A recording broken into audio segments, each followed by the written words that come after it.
Parce que beaucoup finissent par oublier que le mariage est un engagement.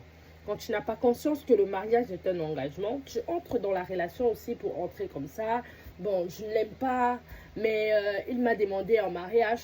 Bon, elle, je ne l'aime pas, mais c'est une femme pieuse, elle se comporte bien avec moi et tout. Je vais la présenter à ma famille.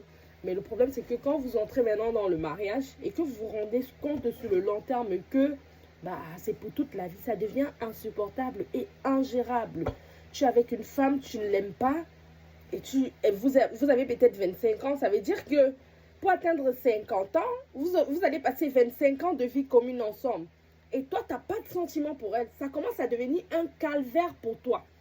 Tu rentres du travail, tu la trouves. Tu rentres du travail, tu trouves le monsieur à la maison. Ça devient très, très compliqué. Tu es toujours sur les nerfs.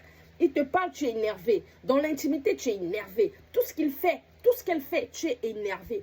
Ce n'est pas toi, mais c'est ta conscience qui te rappelle que tu n'aimes pas la personne.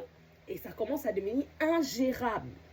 Restez avec des personnes dont vous avez un minimum d'amour. Parce que de toutes les façons, on est des êtres humains. Je pense que en tant qu'être humain, il y a cette partie de nous qui aime naturellement l'être humain. Mais je ne vous parle pas de cet amour. Ayez un minimum d'amour en plus pour les personnes avec qui vous allez partager votre vie. Parce que je dis toujours, ce sont les personnes qui n'ont pas compris le sens du mariage qui se marient bêtement. Et je pense que pour ma part, quand on a le choix, parce qu'une femme, elle choisit son homme, elle accepte d'être la femme d'un homme et un mari accepte de faire une femme, sa femme. Ça veut dire que de toutes les façons, les deux personnes ont le choix. Tu choisis mal, tu vas lire, tu vas pleurer. Voilà. Tu seras en train de tromper ton mari tout le temps, tu seras en train de tromper ta femme, tu auras les enfants hors mariage. En fait, dans ta propre vie, où tu avais les choix, tu vas créer le chaos. Tu vas créer le chaos. C'est toi qui décides si c'est la paix ou pas. Donc, tu as le choix de te dire, bon, je n'aime pas encore bien cette fille, je vais attendre. Ou bien tu as le choix de dire, bon, j'aime pas cet homme, je ne me vois pas lui être soumise toute ma vie. Il n'y a pas d'attirance physique, il n'y a pas d'attachement émotionnel, il n'y a rien.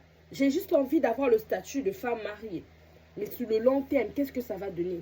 Tu vas faire naître tes enfants là-bas, ou soit potentiellement tu vas l'épouser. Dans un an, tu vas rencontrer un homme que tu aimes. Tu vas être dans un mariage où tu vas faire les enfants dehors et rapporter à la maison. C'est comme ça que test de paternité, le chaos. En fait, tu crées ton propre chaos. Il faut réfléchir. On veut se marier, on veut se stabiliser. Mais